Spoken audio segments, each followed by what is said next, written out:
जैसे 112 पे कॉल किया तो 7 मिनट में वहाँ पे गाड़ी पहुँच जाती है। फॉरेन के भी कई लोग हैं जो यहाँ रहते हैं कि भाई डायल 112 जो ऐप है हमारा वो चल रहा है, पैनिक बटन डायरेक्ट 112 से लिंक हो जाए कि मुझे अपनी ट्रिप मॉनिटर करानी है। 400 से ऊपर प्रोग्राम हम इस वर्ष में कर चुके हैं। नमस्कार, मैं दीपाली गहलोत और आप देख रहे हैं BH24 न्यूज। इस वक्त सबसे बड़ा सवाल और सबसे बड़ा मुद्दा है महिला सुरक्षा को लेकर। इस बीच आपको बता दें, गुरुग्राम में कमिश्नर ऑफिस में महिला सुरक्षा को लेकर एक बड़ी प्रेस कॉन्फ्रेंस रखी गई। डॉक्टर अर्पित जैन IPS द्वारा आयोजित की गई ये महत्वपूर्ण प्रेस कॉन्फ्रेंस थी। इस प्रेस कॉन्फ्रेंस का मुख्य विषय महिला सुरक्षा और समाज के लिए जो सबसे बड़ा गंभीर मुद्दा बन गया है उस पर थी। उन्होंने प्रेस कॉन्फ्रेंस में प्रतिबंध और ठोस कदम उठाए जाने की बात कही।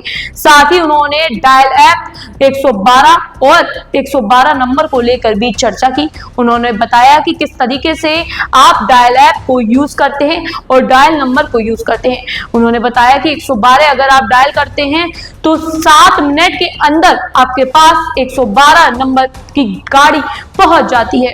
उसी के साथ उन्होंने बताया कि अगर आप अपनी ट्रिप मॉनिटरिंग कराना चाहते हैं तो आप उसके लिए भी 112 नंबर पे कॉल कर सकते हैं। आप अगर 112 नंबर पे कॉल करके बताएंगे कि आप अपनी ट्रिप मॉनिटरिंग कराना चाहते हैं तो आपके नंबर पे एक लिंक भेजा जाएगा जिससे आप कनेक्ट होंगे। कनेक्ट होने के बाद आपकी पूरी की पूरी ट्रिप मॉनिटरिंग की जाएगी। या आपकी ट्रिप में कोई गड़बड़ होती है या फिर कोई ड्राइवर जो है, कैब ड्राइवर है या ऑटो ड्राइवर है, आपका रूट डाइवर्ट करता है, जो रूट तय हुआ है उससे अलग ले जाता है, तो आपको तुरंत कॉल आएगा। आपकी सुरक्षा की पूरी कोशिश की जाएगी और आपसे पूछा जाएगा कि ये आपने अपनी मर्जी से कराया है या इसमें कुछ गड़बड़ है। उसी के साथ आपको बता दें, इस महिला सुरक्षा को लेकर डॉक्टर अर्पित जैन IPS ने एक और बड़ा निर्णय लिया है कि अब ऑटो ड्राइवर्स को ड्रेस कोड पहनना पड़ेगा। अगर वो ड्रेस कोड नहीं पहनते हैं तो उनको किसी भी कीमत पे ऑटो नहीं चला सकते या फिर उनका चालान काटा जाएगा। हालांकि ऐसे चालान काटे भी जा रहे हैं जैसा अर्पित जैन जी ने बताया। उसी के साथ आपको बता दें कि उन्होंने मीडिया से भी बातचीत की है। क्या कुछ कहा है, आइए चलिए दिखाते हैं। जो प्रयास है और लोगों में और जागरूकता है तो इसीलिए आप लोगों को आज बुलाया है। तो एक तो डायल 112 ऐप है हमारा सबसे पहले और डायल 112 नंबर है। तो जैसा वीडियो में था, लगभग 7 मिनट यहाँ पे रिएक्शन टाइम है, यानी कि आपने जैसे 112 पे कॉल किया तो 7 मिनट में वहाँ पे गाड़ी पहुँच जाती है। और फिर ट्रिप मॉनिटरिंग है कि आप वहाँ पे कॉल करें, आपके पास एक लिंक आएगा और उस पर आप अपनी डिटेल्स बता दें। तो बीच में भी आपसे कंट्रोल रूम से फ़ोन आ जाएगा कि आप कहाँ पे हैं या आप कहीं रुकते हैं या उनको पता चलता है GPS लोकेशन गड़बड़ है तो आपको कॉल करते हैं। यानी आपकी ट्रिप पूरी मॉनिटर्ड है। तो कोई भी गाड़ी में आपके साथ या आप ऑटो में जा रहे हैं, पब्लिक ट्रांसपोर्ट में कोई भी महिलाएं जा रही हैं तो उनको कोई परेशानी है तो ट्रिप मॉनिटरिंग कर सकती है। फिर जो ऐप है, ऐप से ये फ़ायदा हो जाता है कि जब हम डायल 112 पे कॉल करते हैं तो नॉर्मली क्या होता है, काफ़ी हमने फीडबैक सिस्टम अपना बना रखा है, कॉल करना, उनसे बात करना, और महिलाओं को मैडम भी जैसे बुलाती हैं, मैं भी बुलाता रहता हूँ डिफरेंट केसेस में जो है, तो वो सारा प्रयास चल रहा है। फॉरेन के भी कई लोग हैं जो यहाँ रहते हैं, है ना, तो कई फॉरेन डेलीगेशन से उनके साथ हमारी मीटिंग होती रहती है। But all should be aware कि भाई डायल 112 जो ऐप है हमारा वो चल रहा है। तो ये हमारा फर्स्ट आज का जो कोर पॉइंट था। अब जो आपने वो दिया है कि हम ट्रिप मॉनिटरिंग का फीडबैक ले लें, दूसरी चीज़ों का फीडबैक ले लें, और हमारा प्रयास वही है कि ये इतनी अच्छी सर्विस है ना, इसी को और एक्सपेंड करना, और सारी चीज़ें इसी से जुड़ी हैं, चाहे ऑटो का यूनिक नंबर हो या फिर उसमें हम जो ओला और ऊबर के साथ हम मीटिंग कर रहे हैं या जो भी दूसरी भी ट्रांसपोर्टेशन हैं कि आपका भी पैनिक बटन डायरेक्ट 112 से लिंक हो जाए। तो वो सारा प्रयास इसी को और अच्छा बनाने का है। और आपके माध्यम से यही है कि डायल 112 को लेकर ज़्यादा से ज़्यादा जागरूकता हो, और बाकी जो भी है हम महिला थानों का जो कार्य है या जो सेटिस्फेक्शन रेट है तो वो सारा आपसे वो कर रहे हैं। अभी तो कॉल करके आपको बोलना पड़ेगा कि मुझे अपनी ट्रिप मॉनिटर करानी है। अपना पैनिक बटन दबाएंगे तो ऑलरेडी डिटेल्स उनके पास है। और कई बार ऐसा होता है कि हमारे पास फ़ोन पे कॉल करने का वही नहीं होता, टाइम ही नहीं होता, या ऐसी जगह पे होता है कि कॉल नहीं कर सकते। तो आप पैनिक बटन दबाइए जैसा इसमें दिखाया गया है, तो वो हमारे कंट्रोल रूम में पहुंच जाएगा और कंट्रोल रूम वापस कॉल करता है। और अगर कॉल आप रिसीव ना कर पाएँ तब भी आपकी लोकेशन के हिसाब से गाड़ी आ गई। मैंने खुद ये टेस्ट किया है, मैडम ने टेस्ट किया है, और हमारी जो महिला पुलिस है वो इस पर बार बार वो कर सकती है।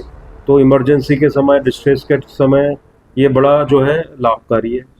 तो ये तो पहला था कि ऐप का ज़्यादा से ज़्यादा लोग इसको डाउनलोड करें, और इसका फ़ायदा है कि ये पैन इंडिया ऐप है। आप दूसरे स्टेट में भी जाते हैं तो ये पैन इंडिया एक इमरजेंसी हमारी हेल्पलाइन बन रही है। तो जैसा कई वेस्टर्न कंट्रीज़ में था, तो वही प्रयास जो है यहाँ पर है। दूसरा जो है, हमने ज़्यादातर जो ऑटो है मैक्सिमम इसमें कवर हो गया, उनको एक यूनिक नंबर दिया है हमने। तो ऑटो के यूनिक नंबर का अर्थ है कि कई बार हम ऑटो में बैठते हैं तो हमको उसका नंबर ध्यान में नहीं होता, अंदर कोई छेड़छाड़ हो, कोई परेशानी हो, तो वो एक यूनिक नंबर है। कभी भी आपके साथ कोई दिक्कत हो, आप परेशानी में हो, आप तुरंत वहाँ कॉल करें और वो यूनिक नंबर बता दें। उसको 3 जगह चिपकाया गया है, एक तो ऑटो के आगे, एक जहाँ पे महिला बैठती है दिख सके, तो या तो ड्राइवर वाले के वहाँ चिपका हुआ है या पीछे वाली उस पर है, और तीसरा उसके पीछे चिपका हुआ है। तो जब भी आप चाहें तो उस नंबर को जैसे ही आप बताएंगे तो उस ऑटो का, उसके ड्राइवर का सारा डिटेल्स हमारे कंट्रोल रूम में है। तो ये एक हमारा इनिशिएटिव है कि गाड़ी में किसी के साथ कोई परेशानी ना हो, दिक्कत ना हो। और हम साथ ही अब ओला और उबर जो है या दूसरी कैब सर्विसेज हैं, उनके साथ भी मीटिंग कर रहे हैं, ताकि उनका जो SOS बटन है, तो जिसमें महिला विरुद्ध अपराध है, तो वो डायरेक्ट हमारे वहाँ पे चले जाए कंट्रोल रूम में। तो ऑलरेडी उबर के साथ हमारी 2 मीटिंग्स हो चुकी हैं, ओला के साथ 1 मीटिंग हो चुकी है, और उबर के साथ अभी पंचकुला में भी जो है मीटिंग इसमें चल रही है। ऑटो ड्राइवर्स को हमने यूनिफॉर्म के लिए बोला है, ताकि कोई भी ऐसा व्यक्ति जो रजिस्टर्ड ना हो ऑटो ना चलाए। तो इसमें जो ड्रेस नहीं पहन रहे हैं, जो हमारे ट्रैफिक वालों ने प्रिस्क्राइब किए, उनके चालान भी हो रहे हैं। तो काफ़ी इसमें जो है चालान किए गए हैं। और इसके अलावा हम मासिव अवेयरनेस प्रोग्राम जो है चला रहे हैं स्कूल्स में, कॉलेजेस में, जो डिफरेंट इंडस्ट्रीज़ हैं, वहाँ की वर्कर्स हैं, उनको लेके कि उनके कितने अधिकार हैं और कैसे वो अगर कोई इमरजेंसी हो तो पुलिस से संपर्क करें। तो काफ़ी हमने 400 से ऊपर प्रोग्राम हम इस वर्ष में कर चुके हैं, और 30,000 से ऊपर लोगों को हम जागरूक इसमें कर चुके हैं, महिलाओं को विशेषकर। साथ ही हमने फ्लैक्स बोर्ड्स लगवाए हैं, अलग अलग 400 से ऊपर फ्लैक्स बोर्ड भी हम लगवा चुके हैं, ताकि लोगों को अपने जो है, हमारी महिलाओं को उनके अधिकार पता हो कि कौन से अपराध में कितनी सज़ा है और कैसे वो पुलिस तक रीच कर सकती है। साथ ही जो हमारी RWS हैं, जो डिफरेंट NGOs हैं, उनकी भी हम हेल्प ले रहे हैं। और जो चाइल्ड केयर इंस्टीट्यूट्स हैं या जो डिफरेंट NGOs चलाती हैं डेस्टिट्यूट वुमेन्स या किसी के लिए जो आश्रम में ये चलते हैं, उनकी भी हम चेकिंग कर रहे हैं कि वहाँ किसी को कोई परेशानी ना हो। तो अभी सारी हमारी जैसे महिला SHO को उसी कार्य में लगा रखा है कि वो जा के वहाँ पे विजिट करें, चेक करें, उन NGOs के साथ भी संपर्क करें। और आगे भी हमारे और प्रयास रहेंगे महिला सुरक्षा को लेके। तो वो जब भी समय पर आपको जो है उसके विषय में हम लोग बताते रहेंगे। और आज यही था कि ये जो जागरूकता हो, ये गुरुग्राम के हर नागरिक तक, हर परिवार तक पहुँचे, और हर महिला अपने आप को सशक्त और सुरक्षित इसमें महसूस करे। तो हमारी ACP crime against women Kavita ji भी मेरे साथ हैं। आपके कोई प्रश्न हो तो आप इसमें पूछ सकते हैं। देखिए, जो भी अपराध होता है उसमें एक तो तुरंत उसमें रजिस्ट्रेशन है, बिल्कुल 0 टॉलरेंस है हमारा कि क्राइम अगेंस्ट वुमेन, और फिर प्रॉपर उसका इन्वेस्टिगेशन होता है। हमारा एक चिन्हित अपराध की कैटेगरी होती है कि जिसमें हम सज़ा दिलाने तक उसको जो है, हमारी प्रोसिक्यूशन ब्रांच भी उसको मॉनिटर करती है। तो कई केसेस उसमें भी हमने वो किए हैं, और पूरा प्रयास रहता है कि जो अपराधी है उनको ज़्यादा से ज़्यादा सज़ा हो, सारे वैज्ञानिक एविडेंस कलेक्ट किया जाए, जल्दी कोर्ट से रिपोर्ट मंगाई जाए, और जो हीनियस क्राइम है उसमें फास्ट ट्रैक ट्रायल जो है वो कोर्ट से हो, ताकि जल्दी उसमें सज़ा हो पाए। और बार बार उसकी हर वीक, बल्कि हफ्ते में 2 दिन हमने रख रखे हैं, तो उसमें SHOs हो गया, मैडम हो गई, मैं हो गया, हम सारे लोग बैठते हैं और उसकी मॉनिटरिंग होती है कि अभी किस स्टेज पे वो केस है। देखिए, यूज़ बहुत हो रहा है, लेकिन अभी उसका डाटा हम लोग अब एनालाइज करेंगे कि उसमें किसी को कितना बेनिफिट हुआ और कितना फीडबैक आया। तो अभी मेरा यही है कि ज़्यादा से ज़्यादा लोग मॉनिटर करें। इसमें एक जो पॉइंट मैं ऐड करना चाहूँगी, जैसे सबसे मेजर तो यही है, मतलब कितने भी इनिशिएटिव्स हम शुरू कर लें, लेकिन जब तक लोग उसके बारे में अवेयर नहीं होंगे तो उसका कोई फ़ायदा नहीं है।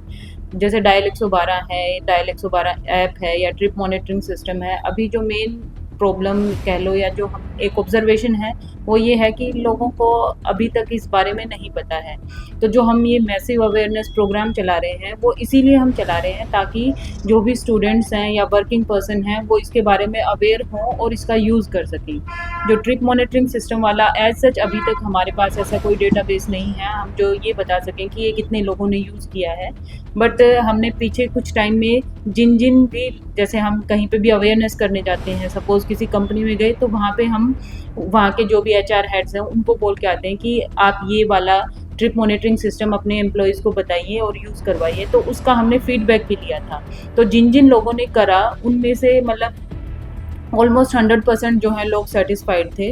बट जो अभी एक मेजर जो प्रॉब्लम है वो यही है कि अभी सभी जो है इसके बारे में अवेयर नहीं है। तो इसीलिए हम आप लोगों से भी थोड़ा सा इस बारे में रिक्वेस्ट करेंगे कि आप भी अगर इस तरह से अपने न्यूज़पेपर या प्लेटफॉर्म के माध्यम से अगर इसको ज़्यादा से ज़्यादा लोगों तक पहुंचाएं तो इसका हम प्रॉपर यूज़ जो है कर सकेंगे और जो सभी के लिए बेनिफिशियल है। ये जो ट्रिप मॉनिटरिंग सिस्टम है इसका थोड़ा सा मैं डिटेल बताऊं। जैसे सपोज मुझे यहाँ से जो है किसी पर्टिकुलर डेस्टिनेशन पे पहुँचना है, तो जब हम बताएंगे कि मुझे यहाँ मैं जो भी लिंक आएगा उस पर हमने जो डिटेल्स भरना है तो उसमें हमें बताना कि कहाँ से हम शुरू करेंगे और कहाँ पे हम ख़त्म करेंगे और कौन सा रूट फॉलो करेंगे, मतलब मेन सा। और अगर हम उस रूट से डाइवर्ट होते हैं, इन बिटवीन भी कंट्रोल रूम से कॉल आ जाती है कि आप ठीक हैं या नहीं हैं। और अगर कंट्रोल मतलब वो डाइवर्जन होता है तो उस टाइम पर भी वो मतलब पूछते हैं कि ये जो डाइवर्जन है रूट का ये आपने अपनी मर्जी से करा है या जो ऑटो वाला है या कैब वाला है वो कोई बदमाशी कर रहा है। तो इस तरह का जो चीज़ है वो ये ट्रिप मॉनिटरिंग सिस्टम में होती है।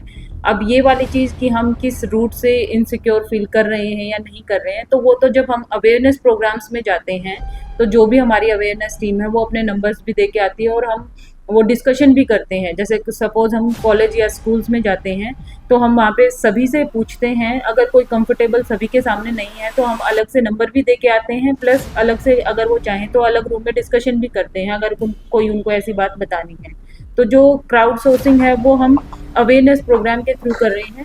ट्रिप मॉनिटरिंग सिस्टम है कि हम जो भी इस सिस्टम को यूज़ कर रहा है उसकी सेफ्टी एंड सिक्योरिटी कैसे इंश्योर करी जाए। यहाँ हम एक क्वेश्चनर के माध्यम से भी सर्वे कर रहे हैं और अभी उसका एक लार्ज सैंपल जो है वो कलेक्ट होना और बाकी है, तो वो हमारा चलता रहता है। और मैंने बताया कि जैसे अवेयरनेस प्रोग्राम जब भी हमारे होते हैं तो वहाँ भी हम पूछते हैं, बात करते हैं और डायल 112 पे भी जब कॉल आता है तो उनका भी हम एनालिसिस बीच बीच में करते रहते हैं। लेकिन यहाँ हमारा सर्वे चलता रहता है। बाकी हमने काफ़ी पेट्रोलिंग ऑलरेडी लगा रखी है, तो ऐसा कोई जो है ब्लाइंड स्पॉट वैसा नहीं है कि कोई स्पेसिफिक पॉइंट को हम ब्लाइंड स्पॉट बोल सकते हैं। तो हमारे सारे जो राइडर्स हैं, जो पीसीआर हैं, जो डायल 112 की वैन्स हैं, तो वो सारे हमने लोकेशंस हैं जहाँ पे कि जैसे स्कूल का टाइम की छुट्टी है तो कहाँ आपको खड़े होना है और कहाँ राइडर की आवश्यकता है, कहाँ डायल 112 की आवश्यकता है। तो वो काफी अच्छा हमने महिला सुरक्षा को लेके एक अलग मतलब टाइम टू टाइम सर्वे हम करते रहते हैं। तो आपकी इसमें राय क्या है? क्या ये पुलिस की तरफ से जो ठोस कदम गुरुग्राम में उठाया जा रहा है वो कितना सही है, कितना गलत? कमेंट सेक्शन में जरूर बताना। ऐसी तमाम अपडेट्स के लिए बने रहे BH24 न्यूज के साथ। अभी के लिए इतना ही, धन्यवाद।